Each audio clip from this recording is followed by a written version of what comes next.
8-year-old Lily Parker knew her schedule by heart. When the final school bell rang at 3:15, she would pack up her books, say goodbye to her friends, and walk exactly 3 blocks down Maple Street to reach her mom's cafe. The little coffee shop sat on the corner of 5th and Main, with big glass windows and the smell of fresh pastries always floating through the door. Lily loved it there. She had her special spot too, a worn leather booth in the back corner where she could spread out her homework and munch on whatever treats her mom saved for her. The cafe was never empty. Construction workers in dusty boots would stop by for their afternoon coffee fix, talking loudly about whatever building project they were working on. College kids from the nearby university would camp out for hours, their laptops open and headphones on, probably writing papers they'd waited too long to start. And ever since Earth had joined the galactic community 5 years ago, it wasn't unusual to see aliens dropping in. Most were just travelers or traders passing through, curious about human coffee or wanting to try Earth food.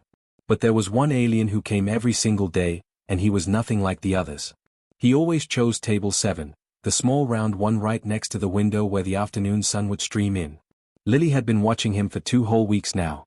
He was incredibly tall, probably 7 feet if he stood up straight, and his skin had this weird shimmering quality to it, like someone had painted him with silver glitter that caught the light whenever he moved. His eyes were the most striking thing about him though. They were violet, not purple like a crayon, but a deep violet like the sky right after sunset.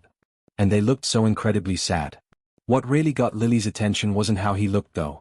It was how everyone else acted around him. She noticed it right away. When he walked in, people would stop their conversations mid-sentence. They'd stare at him for a second, then quickly look down at their phones or their coffee cups. Some would lean over and whisper to whoever they were with, their eyes darting back to him nervously. Even the other aliens who came through seemed uncomfortable around him. They'd give him these weird formal nods and keep their distance. Her mom was the same way. Jessica Parker was usually chatty with all the customers, asking about their day and remembering everyone's usual orders.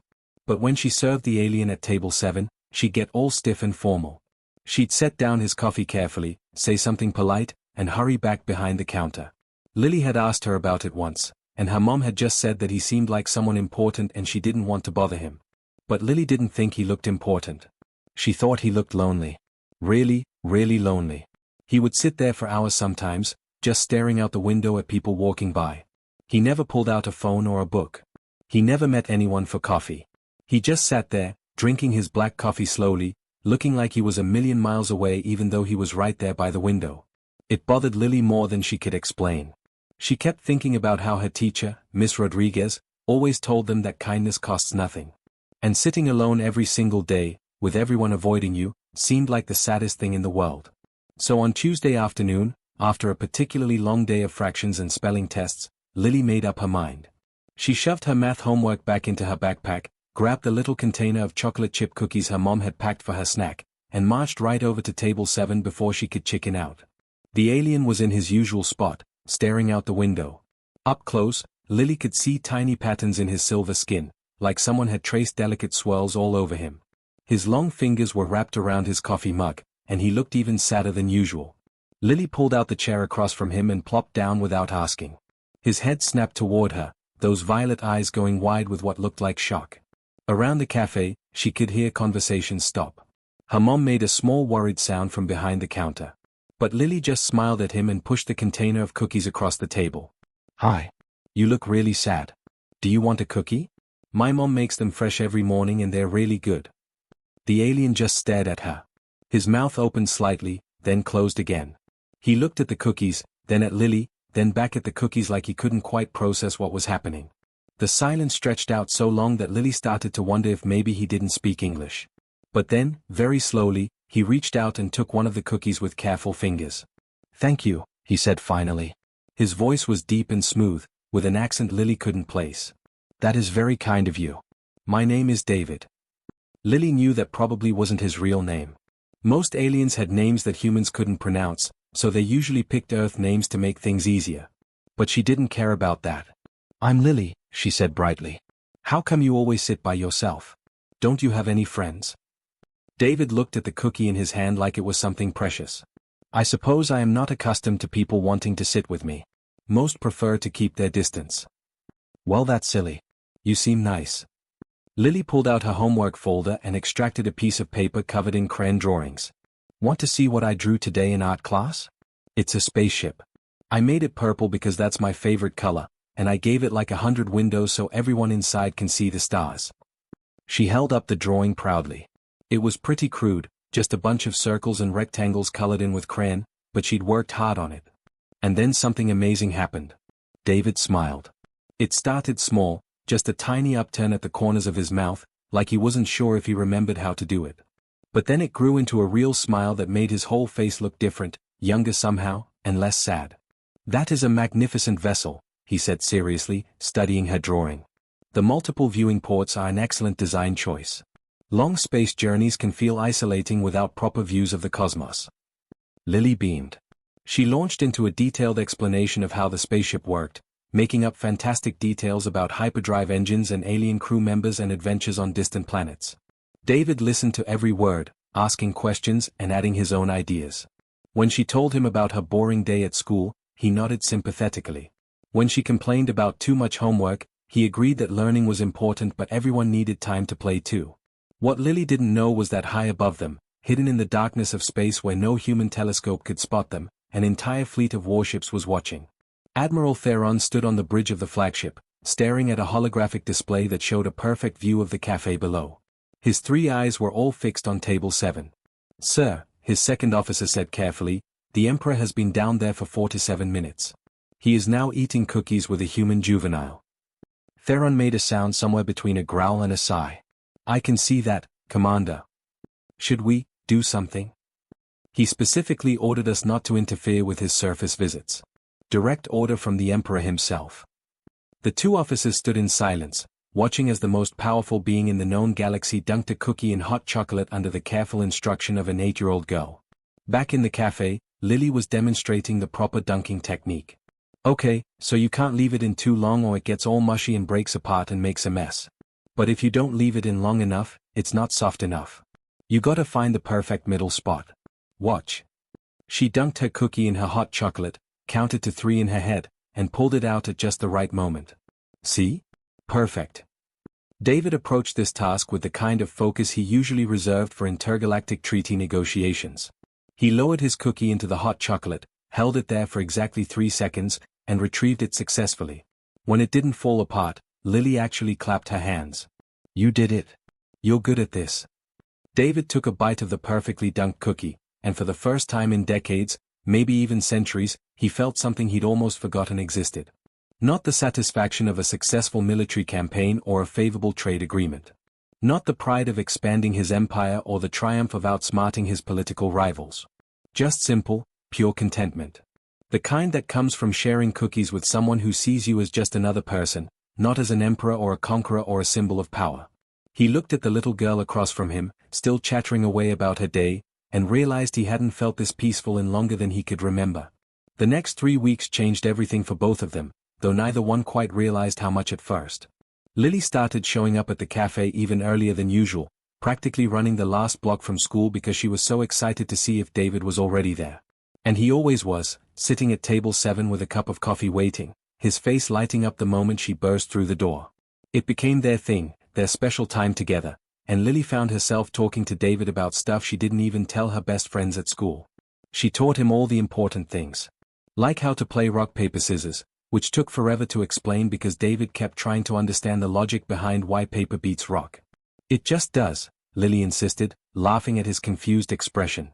"You're thinking too hard about it. It's just a game." She showed him her collection of chapter books, the ones with dragons and wizards that she kept in her backpack. David would listen carefully as she explained the plots, asking questions about the characters like they were real people. And every single day, without fail, Lily brought him a new drawing. Sometimes it was spaceships, sometimes it was planets, and once it was a picture of a purple dragon that she insisted looked just like him if he squinted really hard. David, for his part, was experiencing something completely foreign to him. Here he was, the Emperor of the Triumvirate Dominion, ruler of 10,000 worlds, commander of fleets that could glass entire planets, and he couldn't wait for his daily visits to a tiny cafe on an insignificant world in an unremarkable star system. He caught himself thinking about Lily during council meetings, wondering what she was learning at school that day or what new drawing she might show him. These simple moments with her had become more important to him than ceremonies with foreign dignitaries or celebrations of military victories. One Thursday afternoon, Lily was swinging her legs under the table, a habit she had when she was thinking about something. She'd been quiet for almost a whole minute, which was unusual for her. Then she looked up at David with those curious brown eyes and asked, "How come you travel so much? You're here every day, but my mom says you're not from around here. Where do you live?" David set down his coffee cup carefully, buying himself a moment to think. He'd known questions like this would come eventually. "My work takes me to many different places. I have responsibilities that require me to travel quite often." Lily scrunched up her nose. "What kind of work?" "The complicated kind," David said with a small smile. "Lots of meetings and decisions that affect many people." "That sounds super boring," Lily said bluntly, with the kind of honesty only kids can get away with. "Don't you ever get tired of it?" "My dad works a lot too, but he always says that everyone needs breaks. He says if you work all the time, you forget how to have fun. You should take vacations." David actually laughed at that, a real laugh that made a couple of people at nearby tables turn and stare. If only his high council could hear this conversation. If only they could see him being lectured about work-life balance by an 8-year-old human. "Perhaps you are right. Perhaps I have forgotten how to take proper breaks." "See? I'm smart sometimes," Lily said proudly. Then she pulled out a juice box from her backpack and showed him the proper way to stab the straw through the little foil circle without squishing the whole box and making juice spray everywhere. It was apparently a very important skill. Behind the counter, Jessica Parker wiped down the espresso machine for the third time, but her eyes kept drifting to table 7. She'd been nervous those first few days when Lily had befriended the strange alien. Every parent worry had run through her head. But as the days turned into weeks, she couldn't deny that David was incredibly gentle with her daughter. He never raised his voice, never seemed impatient with her endless questions and stories, and always treated her with genuine respect and kindness. Still, something about him made Jessica uneasy, though not in a dangerous way. It was more like a feeling that she was missing something important. The way he moved had this natural authority to it, like someone used to being in charge. And she'd noticed how other aliens reacted when they came into the cafe and saw him. They'd stop dead in their tracks, their eyes would go wide, and they'd either leave immediately or give him these weird formal bows before scurrying to the furthest table possible. Once, a group of alien traders had literally turned around at the door when they spotted him. Jessica had asked him about it casually one day, and David had just said he used to work in a position that made some people uncomfortable. That answer didn't really explain anything, but Jessica didn't push it. As long as he kept being kind to Lily, that was what mattered. What Jessica didn't know was that hundreds of miles above her cafe, a very stressed admiral was having the worst 3 weeks of his entire military career. Admiral Theron had stopped sleeping properly. The communication console on his flagship seemed to beep with angry transmissions every hour now. The High Council was getting more and more furious, and he was running out of excuses. The latest call came from Councillor Vex, whose species didn't really have facial expressions but somehow managed to convey extreme irritation anyway. "Admiral Theron, the expansion protocol vote is in 6 days. 6 days. This vote will determine the fate of 12 star systems, potentially prevent a war that could kill billions, and fundamentally reshape the political landscape of the entire Eastern Quadrant. Where is the Emperor?" Theron stood rigidly at attention even though this was just a holographic call. "He is indisposed, Counselor." Indisposed. Vex's voice could have cut through hull plating. "The Emperor has been indisposed for 3 weeks. The treaty delegations are arriving. The media is speculating about his health. Rival factions are positioning for power. And you tell me he is indisposed?" "Yes, Counselor." What could possibly be more important than the expansion protocol vote? Theron glanced at his tactical display, which currently showed the Emperor crouched on a sidewalk, learning how to play hopscotch from a human child. "I am not at liberty to discuss the details of the Emperor's current mission, Counselor." There was a long, dangerous silence. "Admiral, if the Emperor does not return within 3 days, the High Council is prepared to come to Earth personally to retrieve him. Are we clear?" "Crystal clear, Counselor." The transmission ended, and Theron slumped into his command chair. His second officer approached cautiously. "Sir, should we warn the Emperor about the Council's ultimatum?" "He disabled his emergency comm link 2 weeks ago," Theron said tiredly. "He said he wanted no interruptions." They both looked at the display. The Emperor had just successfully completed a hopscotch course and was receiving enthusiastic applause from his tiny instructor. "We are all going to be court-martialed," the second officer muttered.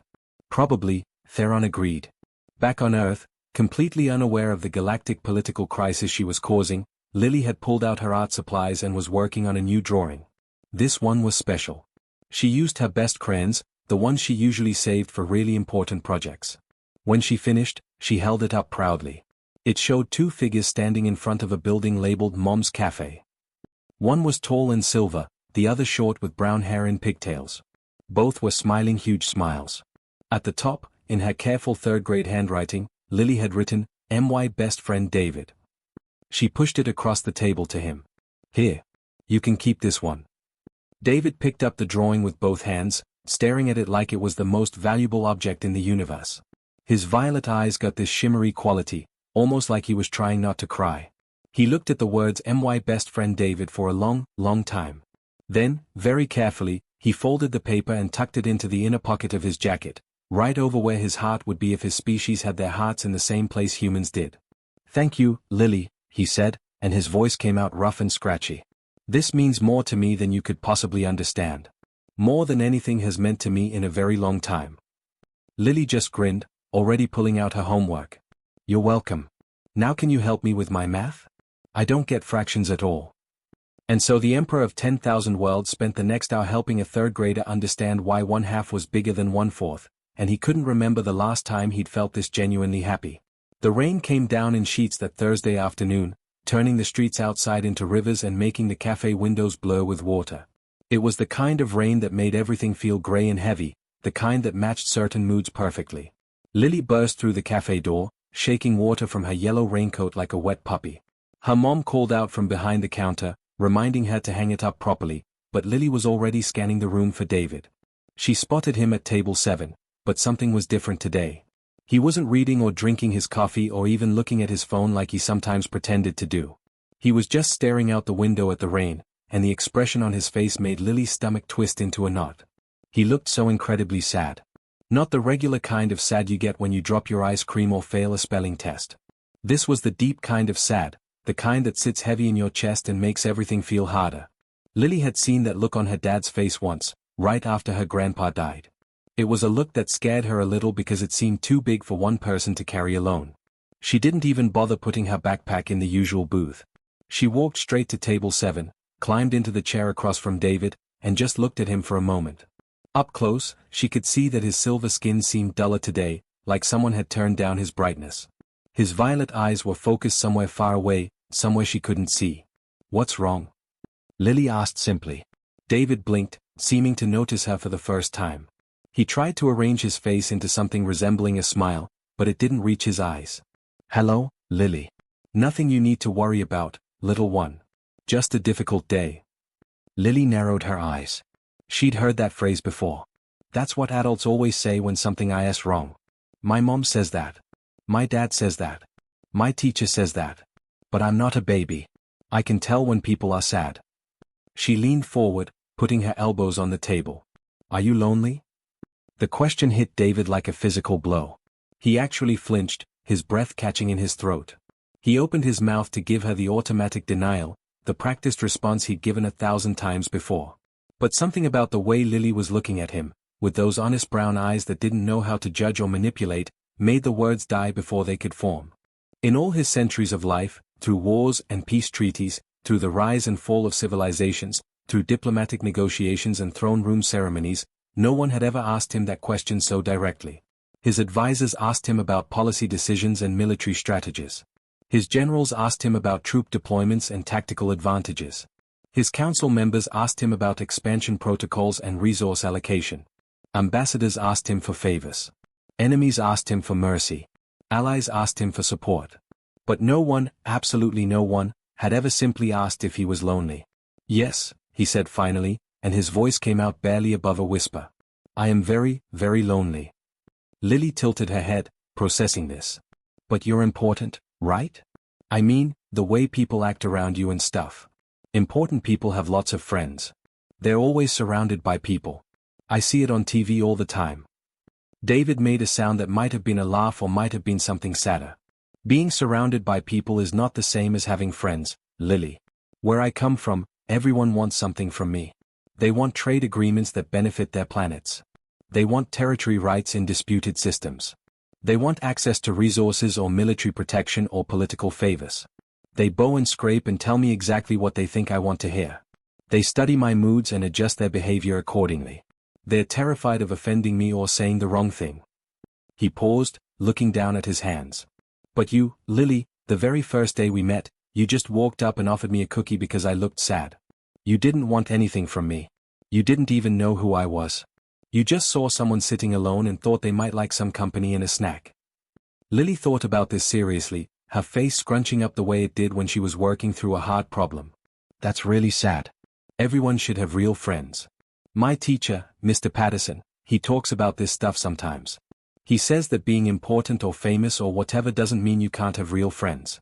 You just gotta find people who like you for you, not for what you can do for them or how important you are. Your Mr. Patterson sounds like a very wise man. He's pretty good, Lily said with a shrug. Though he gives way too much math homework. Like, way too much. I had 12 problems last night. 12? That's basically torture. She said the last part with the dramatic flair only an 8-year-old could manage. Despite everything, David felt a real smile tug at his lips. 12 problems does seem excessive.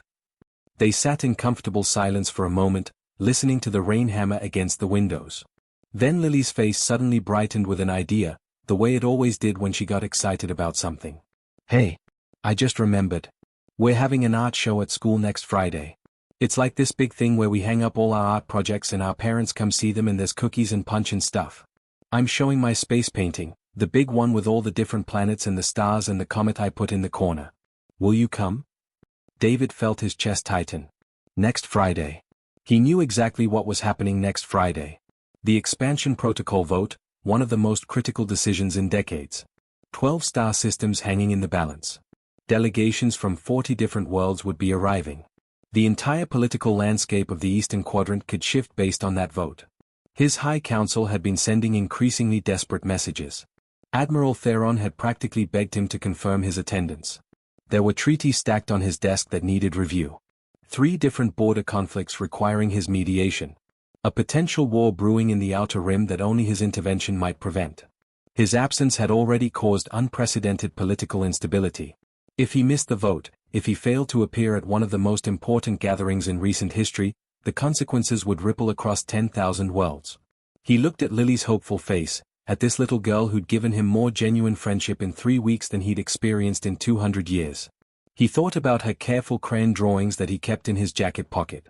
He thought about chocolate chip cookies and hopscotch lessons and conversations about homework and dragons.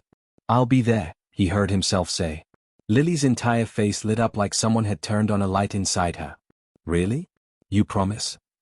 David felt something shift in his chest, something that had been frozen for a very long time starting to thaw. I promise. Yes. Lily bounced in her seat. You're gonna love it. My painting is really good. I worked super hard on it. And there's gonna be cookies, though probably not as good as my mom's. Oh, and my friend Katie is showing her clay sculpture of a dog. It's pretty good except one of the ears fell off. She chatted on about the art show, about what she was going to wear, about how her dad was going to bring his good camera.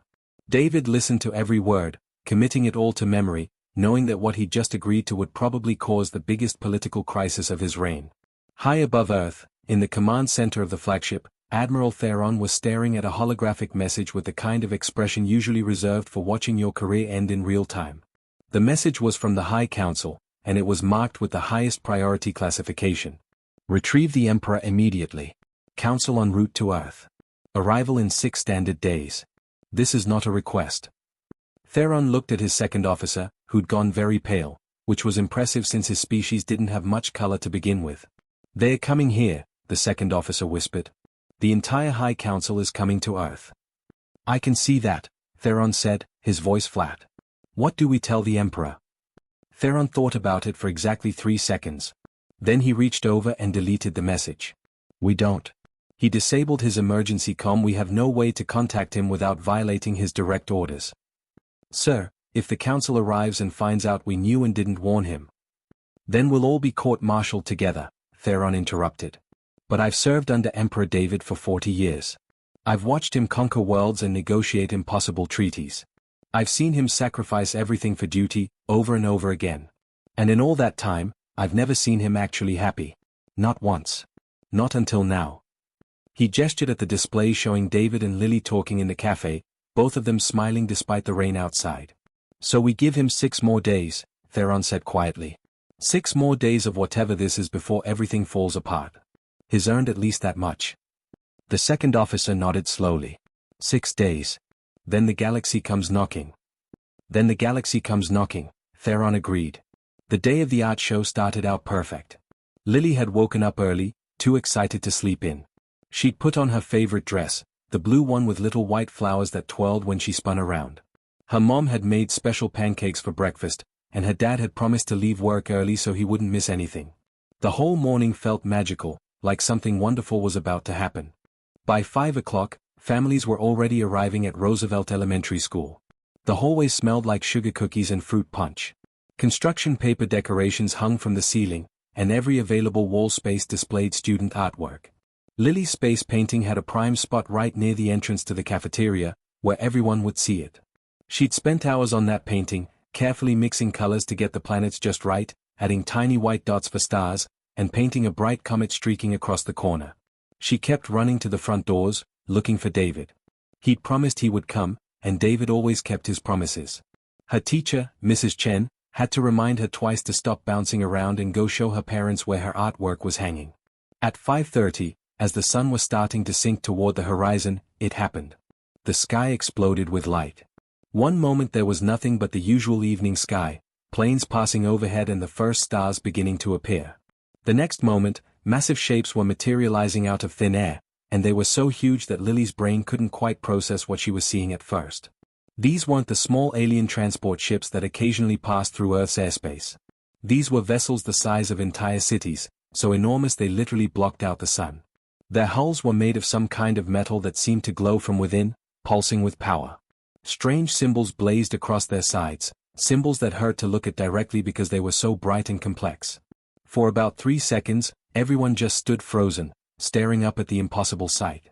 Then someone screamed, and it was like that scream broke a dam. Suddenly everyone was screaming. Parents grabbed their children and ran for their cars. Teachers were shouting instructions that nobody could hear over the chaos. Car alarms started going off all across the parking lot, adding their shrill voices to the panic. Someone's phone was blasting an emergency broadcast alert, the kind Lily had only heard during tornado drills.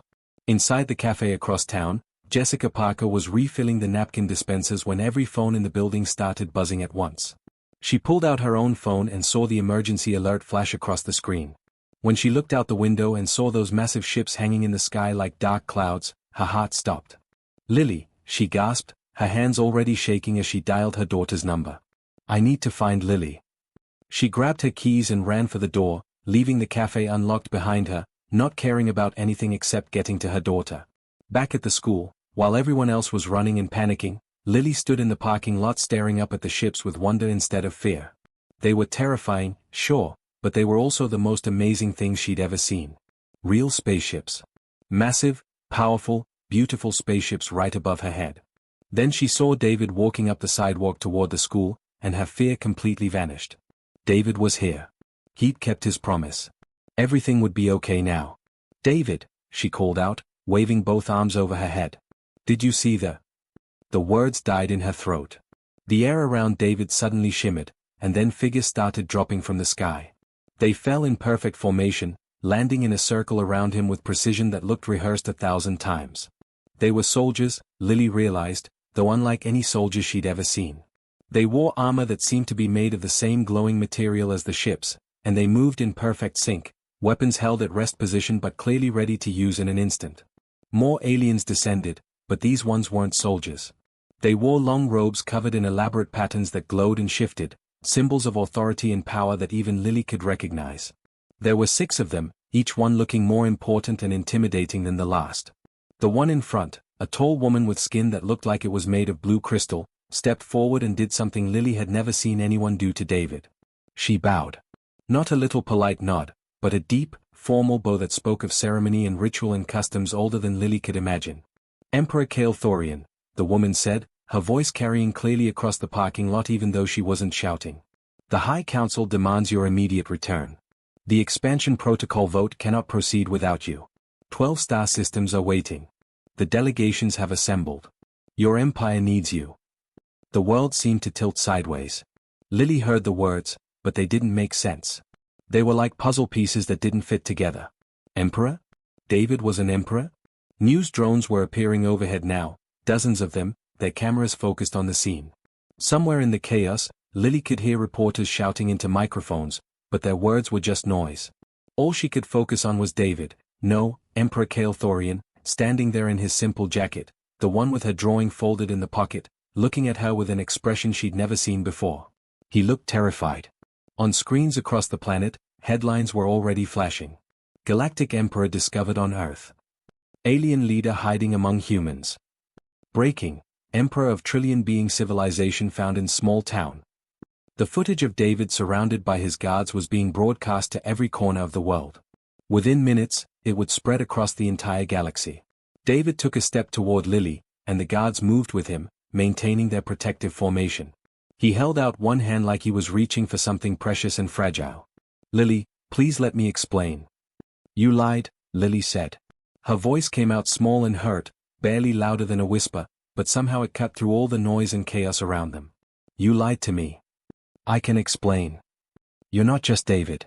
You're not just someone who travels for work. You're an emperor. You're in charge of like, what, 1,000,000 worlds? And you didn't tell me. Tears were starting to blur her vision, hot and angry and sad all at once. Was any of it real? The cookies and the drawings and the talking? Was I just some project to you? Some game you were playing? No. The word burst from David with more force than she'd ever heard from him. No, Lily, that's not. But Lily wasn't done. Did you think it was funny? Making friends with some stupid kid who didn't know she was talking to the most important person in the galaxy? Was it entertaining? Around them, the chaos continued to grow. Military helicopters were approaching, probably trying to figure out if this was an invasion. Police cars were arriving with sirens wailing. Jessica Parker's car screeched into the parking lot, and Lily could hear her mom screaming her name. News helicopters circled overhead, their cameras capturing everything. Somewhere in Washington, D.C., the president was being rushed into the Situation Room, demanding answers that nobody had. At the United Nations building in New York, an emergency session was being called. World leaders from every nation were trying to get information, trying to understand what was happening, trying to figure out if their entire planet was suddenly in danger because one of their children had accidentally befriended an alien emperor. But David didn't see any of that. He didn't hear the helicopters or the sirens or the shouted questions from reporters. He didn't see his High Council waiting impatiently for him to acknowledge them, or Admiral Theron's flagship hanging in orbit with weapons systems on standby, or the dozens of diplomatic vessels requesting permission to land. All he could see was one 8-year-old girl with tears streaming down her face, looking at him like he'd broken something precious and irreplaceable. And in that moment, Emperor David Thorian, who had conquered worlds and commanded fleets and negotiated treaties that shaped entire civilizations, who had ended wars and started them, who had held the fate of trillions in his hands, had absolutely no idea what to say. Because for the first time in 200 years, he'd found something that mattered more than duty or responsibility or the weight of an empire. He'd found a real friend. And he was watching that friendship shatter right in front of him, and all the power in the galaxy couldn't fix it. The crystalline counselor cleared her throat impatiently. Your Majesty, we must depart immediately. The vote. Be silent, David said softly, never taking his eyes off Lily. The counselor's mouth snapped shut. Nobody told High Council members to be silent. But she obeyed, because even she could see that something profoundly important was happening, something that had nothing to do with politics or protocols or expansion votes. Lily's mom reached them, grabbing Lily's shoulders and pulling her back, away from David and his guards. Stay away from my daughter, Jessica said, her voice shaking but fierce. And David just stood there, the most powerful being in the known galaxy, completely powerless to fix the one thing that actually mattered to him. David raised one hand. Just one simple gesture, but the effect was immediate and absolute. Every single voice fell silent at once. The guards stopped moving. The High Council members stopped talking. Even the news drones seemed to pause in midair, their cameras still recording but their operators too shocked to make a sound. It was the kind of silence that only comes when someone with real power commands it, the kind of silence that speaks louder than any words. Then David did something that would be replayed on news broadcasts across 10,000 worlds for years to come. He walked forward, past his guards, past the council members with their glowing robes and their expressions of shock, and he knelt down in front of Lily. He lowered himself all the way down until he was at her eye level, his knees on the rough pavement of the school parking lot, meeting her gaze directly. Around them, billions of beings across the galaxy watched through the news feeds. This moment was being broadcast everywhere, on every world, in every language. Historians would later mark it as one of the most significant moments in galactic history, but in that instant, it was just a man kneeling in front of a crying child. "My full name is David Kalethorian Vasnexa," he said quietly, but his voice carried clearly in the silence. "I am Emperor of the Triumvirate Dominion. I rule 10,000 worlds. My decisions affect countless trillions of beings across this galaxy. And I lied to you about who I was." Lily's lip trembled. Fresh tears spilled down her cheeks. "But," David continued, and now his voice grew stronger, more intense, "everything else was completely real. Every single conversation we had. Every cookie we shared. Every drawing you showed me. Every story you told me about school. Every time you taught me something new, every time you made me laugh, every moment of friendship we built together. All of that was the most real thing I have experienced in 200 years of life." He took a shaky breath, and Lily realized with shock that the Emperor's eyes were shimmering with unshed tears. "I came to Earth because I was drowning," David said. "Drowning in duty and responsibility and the weight of an empire that never stops needing things from me. I came here hoping for just a moment of peace, just a brief escape from being Emperor. And then you walked up to table 7 with a container of cookies and asked if I wanted one because I looked sad. You didn't see an Emperor. You didn't see a useful connection or a powerful ally or someone to be afraid of. You just saw me. Just David. Just someone who looked lonely and might want a friend."